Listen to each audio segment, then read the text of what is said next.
Assalamualaikum semua. Dalam video ini saya akan kongsikan berkenaan dengan mengawal Bitcoin. Okey, mengawal ataupun kita nak menguasai Bitcoin itu sendiri. Baik, saya buat satu contoh yang kita mudah faham.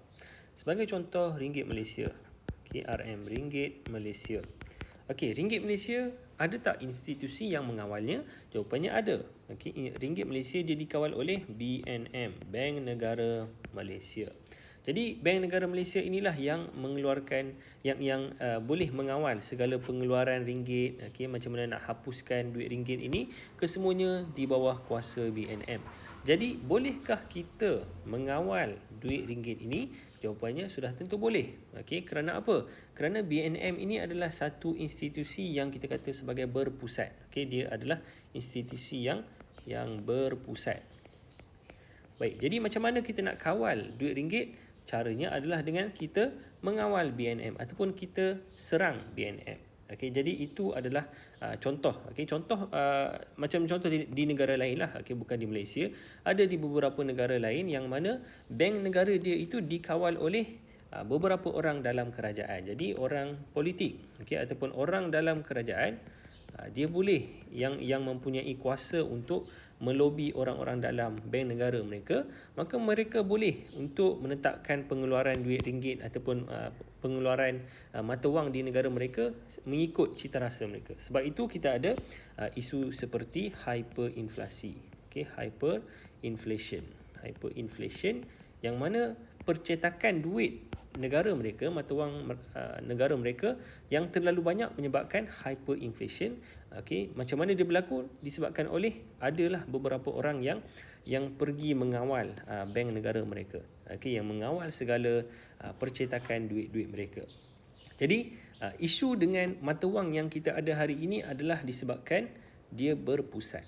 Okey, bila dia berpusat maka dia terdedah kepada serangan berpusat. Okey, saya tulis di sini serangan berpusat. Serangan berpusat tu maksudnya kita serang satu benda sahaja. Okey, kita hanya serang bank negara sahaja yang menyebabkan keseluruhan mata wang, okey, keseluruhan ekonomi itu boleh terjejas. Tapi macam mana pula dengan Bitcoin? Okey, macam mana pula dengan Bitcoin? Adakah kita boleh mengawal Bitcoin seperti mana bank negara mengawal ringgit? Okey, jawapannya sudah tentulah tidak, kerana Bitcoin dia tidak berpusat. Okey, dia tidak berpusat. Jadi bila dia tidak berpusat, maksudnya kita tak boleh nak buat serangan yang serupa dengan serangan untuk mata wang yang biasa. Okey, mata wang fiat kita boleh serangan berpusat, tapi untuk Bitcoin dia tidak berpusat, maka kita tak boleh nak menyerang. Okey, dan mungkin anda terfikir macam mana pula dengan pelombong?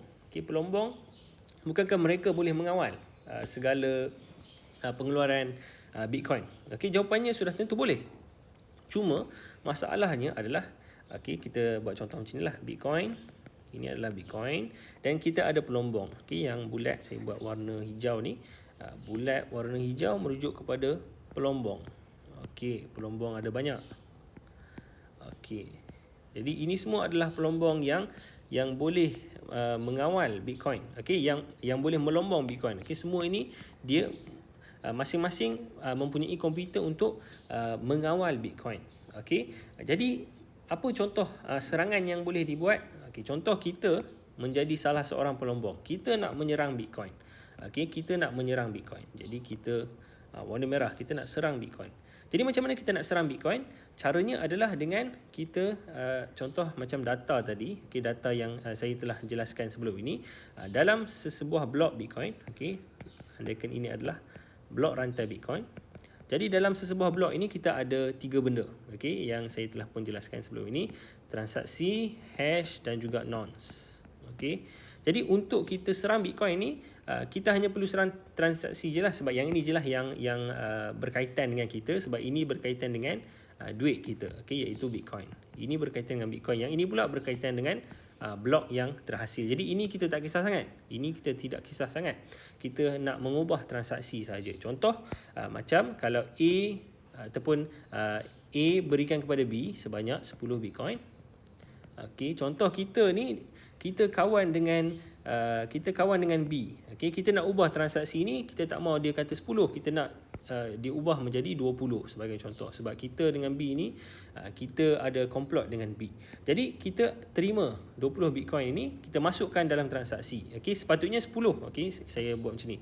Sepatutnya 10 Bitcoin. Tapi kita telah ubah. Kita bagi dia jadi 20 Bitcoin. Maksudnya A ni dia tiba-tiba dia akan nampak, kenapa pula saya hilang 20, sepatutnya 10 sahaja. Alright. Tapi sebabkan kita cuba untuk gunakan 20 ini. Jadi apa yang akan berlaku? Kita ambil yang A berikan kepada B 20 Bitcoin. Okay, kita nak kawal Bitcoin ni, kita cari dia punya hash, nonce dan sebagainya. Okay, kita cuba untuk lombong blok ini. Tapi bila kita buat begini, pelombong-pelombong yang lain, pelombong-pelombong yang lain yang tak ada kaitan dengan kita, semua pelombong yang ini semua yang tak ada kaitan dengan kita, mereka tak setujulah kalau ada benda ini, sebab mereka nampak A berikan kepada B sebanyak 10 Bitcoin. Kerana A, bila transaksi ini berlaku, maka transaksi ini akan dipancarkan kepada semua orang, semua pelombong yang ada, termasuklah diri kita. Cuma kita seorang sahaja yang pergi ubah daripada 10 kepada 20. Jadi apa yang akan berlaku adalah orang lain, kalau dia nampak adanya transaksi ini berlaku, maka mereka semua ini, semua pelombong-pelombong lain ini, bila mereka nampak sahaja adanya penipuan di sini, maka contoh kalau kita berjaya, melombong blok yang seterusnya, yang mana dalam blok itu ada transaksi yang tipu ini, maka pelombong lain dia tidak akan menerima pun. Mereka tidak akan menerima blok yang ini.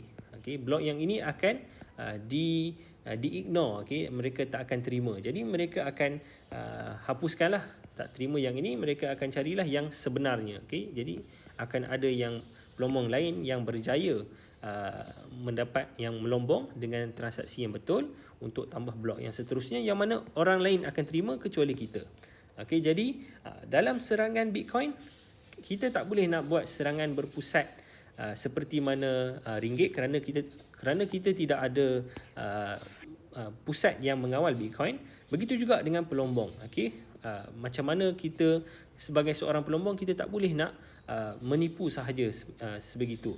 Dan tambahan lagi, macam tadi saya buat ini berapa, 20 macam tu sahaja pelombong, tapi hakikatnya untuk Bitcoin ni dia ada ratusan ataupun biasanya ribuan pelombong yang akan melombong Bitcoin. Jadi kalau kita nak tipu itu sangat-sangat susahlah, kerana ada ribuan lagi pelombong lain yang akan nampak penipuan kita dan akan menolak daripada menerima segala penipuan kita. Jadi itu pengawalan dari sudut kekuatan Bitcoin lah, dari sudut kelebihan Bitcoin berbanding dengan duit ringgit. Untuk video yang seterusnya, kita akan lihat berkenaan dengan bagaimana Bitcoin ini boleh dikawal. Bagaimana kita nak mengawal Bitcoin. Jadi kita jumpa lagi dalam video yang seterusnya.